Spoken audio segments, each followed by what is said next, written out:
நண்பர்களே, வணக்கம். கடந்த அத்தியாயத்தில் பாண்டவர்களின் பிறப்பை கண்டோம். இன்று அவர்கள் எவ்வாறு வளர்ந்தனர், எந்த குருவிடம் கல்வி கற்றனர், கௌரவர்கள் அவர்களை அழிக்க என்ன கொடிய சதி செய்தனர் என்பதை விரிவாக காண்போம். ஹஸ்தினாபுரத்தில் பாண்டவர்களும் கௌரவர்களும் சேர்ந்தே வளர்ந்தனர். இளம் வயதிலேயே அவர்களுக்கு ஒரு மாபெரும் குரு கிடைத்தார், துரோணாச்சாரியார். துரோணர் யார்? அவர் பரசுராமரிடம் கல்வி கற்ற மாமேதை, வில்வித்தையில் உலகிலேயே சிறந்தவர். அவரது அம்பு ஒரு முறை விடுபட்டால் இலக்கை தவறவே தவறாது. துரோணர் அரசகுமாரர்கள் அனைவருக்கும் வில்வித்தை, வாள் சண்டை, கதாயுதம், யுத்த தந்திரங்கள் எல்லாவற்றையும் கற்பித்தார். ஆனால் அனைவரிலும் அர்ஜுனனிடம் துரோணருக்கு தனி அன்பு இருந்தது. என அர்ஜுனன் மட்டும் இரவிலும் பகலிலும் தொடர்ந்து பயிற்சி செய்தான். தன் குருவின் வார்த்தைகளை ஒவ்வொன்றாக மனதில் பதித்தான். துரோணர் மனதில் ஒரு சபதம் இருந்தது. அர்ஜுனன் மட்டுமே உலகின் மிகச்சிறந்த வில்லாளியாக இருக்க வேண்டும். ஒரு நாள் காட்டில் ஏகலவ்யன் என்னும் இளைஞன் துரோணரிடம் வந்தான். குருவே, எனக்கும் வில்வித்தை கற்பியுங்கள் என்று வேண்டினான். ஆனால் துரோணர் மறுத்தார். என ஏகலவ்யன் ஒரு வேடவ குலத்தைச் சேர்ந்தவன். அக்காலத்தில் அரசர் குலத்தவர்களுக்கு மட்டுமே கற்பிக்க வேண்டும் என்று விதி இருந்தது. ஆனால் ஏகலவ்யன் விடவில்லை. காட்டிற்கு திரும்பி அவன் துரோணரின் மண் சிலை ஒன்று செய்தான்.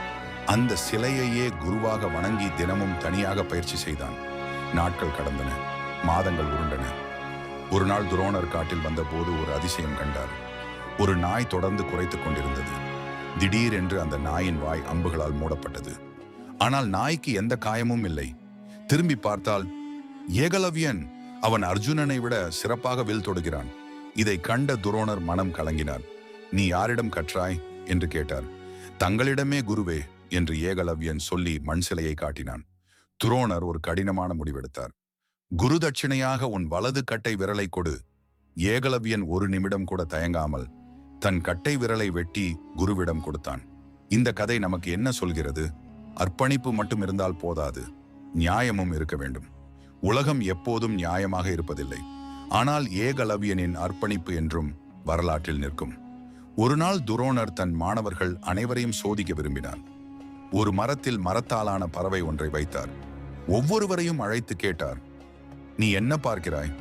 யுதிஷ்டிரன் சொன்னான், மரத்தை பார்க்கிறேன், கிளைகளை பார்க்கிறேன், பறவையை பார்க்கிறேன். துரோணர், நில், உன்னால் இயலாது. துரியோதனன் சொன்னான், மரத்தை, பறவையை பார்க்கிறேன். துரோணர், நில். பீமன் சொன்னான், எல்லாவற்றையும் பார்க்கிறேன். துரோணர், நில். கடைசியாக அர்ஜுனன் வந்தான். நீ என்ன பார்க்கிறாய் அர்ஜுனா? குருவே, பறவையின் கண்ணை மட்டுமே பார்க்கிறேன். மரம் தெரியவில்லை, கிளை தெரியவில்லை, வேறு எதுவும் தெரியவில்லை, கண் மட்டுமே தெரிகிறது. துரோணர் கண்களில் நீர் வழிந்தது. விடு அர்ஜுனா. அம்பு நேரே பறவையின் கண்ணை தாக்கியது. இதுவே வாழ்க்கையின் மாபெரும் பாடம். குறியை மட்டுமே பார், வெற்றிதானே வரும். பாண்டவர்கள் நாளுக்கு நாள் வளர்ந்தனர். யுதிஷ்டிரன் தர்மத்திலும் நீதியிலும் சிறந்தவன். பீமன் பலத்திலும் வீரத்திலும் சிறந்தவன். அர்ஜுனன் வில்வித்தையில் உலகிலேயே சிறந்தவன். குடிமக்கள் அனைவரும் பாண்டவர்களை நேசித்தனர். அவர்களே அரியணை ஏற வேண்டும் என்று விரும்பினர். இதை கண்ட துரியோதனனுக்கு பொறாமை தாங்கவில்லை. அவன் தன் தாய் மாமன் சகுனியிடம் சென்றான். சகுனி சதி வல்லுனர், தந்திரங்களில் கை தேர்ந்தவர். நேரடி யுத்தத்தில் ஜெயிக்க முடியாதவர்களை சூது, சதி, வஞ்சனையால் வீழ்த்துவதில் மிகவும் திறமையானவன். பாண்டவர்களை அழிக்க ஒரே வழி இருக்கிறது என்று சகுனி கூறினான். என்ன வழி மாமா என்று துரியோதனன் ஆவலாக கேட்டான். வாரணாவதத்தில் ஒரு மாளிகை கட்டுவோம். பாண்டவர்களை அங்கே அழைப்போம். இரவில் தீ வைப்போம். எல்லோரும் முடிந்து விடுவார்கள். துரியோதனன் மகிழ்ந்தான். இதுவே வரலாறு காணாத கொடிய சதி, அரக்கு மாளிகை சதி. வாரணாவதம் என்னும் நகரில் புரோஷனன் என்பவன் மூலம் ஒரு அழகான மாளிகை கட்டப்பட்டது. வெளியில் பார்க்க அது மிகவும் அழகாக இருந்தது. ஆனால் உள்ளே சுவர்களில் அரக்கு, தூண்களில் நெய், தரையில் எண்ணெய், கூரையில் உலர்ந்த தேங்காய் நார். ஒரே ஒரு தீப்பொறி விழுந்தால் மாளிகை முழுவதும் நொடியில் எரிந்து சாம்பலாகும். திருதராஷ்டிரன் பாண்டவர்களை அழைத்தான். வாரணாவதத்தில் ஒரு பெரிய விழா நடக்கிறது. நீங்கள் அங்கே சென்று மக்களோடு கொண்டாடுங்கள். அந்த அழகான மாளிகையில் தங்குங்கள். பாண்டவர்கள் எந்த சந்தேகமும் இன்றி புறப்பட்டனர். ஆனால் விதுரன் இந்த சதியை அறிந்தான். விதுரன் யார்? பாண்டவர்களின் தந்தையின் சகோதரன். மிகவும் நேர்மையானவன். உயிரை விட மேலாய் தர்மத்தை மதிப்பவன். அவன் நேரடியாக சொன்னால் சகுனி அறிந்து விடுவான். எனவே மறைமுகமாக யுதிஷ்டிரனிடம் எச்சரித்தான். காட்டில் ஒளிந்திருக்கும் ஒரு ஆயுதம் உங்களை காக்கும். இருளில் பாதை தெரியும். தீயிலிருந்து தப்பிக்கும் வழி இருக்கிறது. யுதிஷ்டிரன் புரிந்து கொண்டான். அவன் தன் சகோதரர்களிடம் மெதுவாக சொன்னான், நாம் எச்சரிக்கையாக இருக்க வேண்டும். இங்கே ஏதோ ஆபத்து இருக்கிறது. விதுரன் முன்பே ஒரு நம்பகமான தொழிலாளியை அனுப்பியிருந்தான். அந்த தொழிலாளி மாளிகைக்கு கீழே இரகசிய சுரங்கப்பாதை ஒன்று தோண்டி வைத்திருந்தான். இந்த சுரங்கம் மாளிகையிலிருந்து காட்டுக்குள் கொண்டு செல்லும். பாண்டவர்கள் இதை அறிந்தனர். ஆனால் வெளியில் காட்டிக்கொள்ளவில்லை. நள்ளிரவு வந்தது. மாளிகையில் எல்லாரும் தூங்குவதாக நடித்தனர்.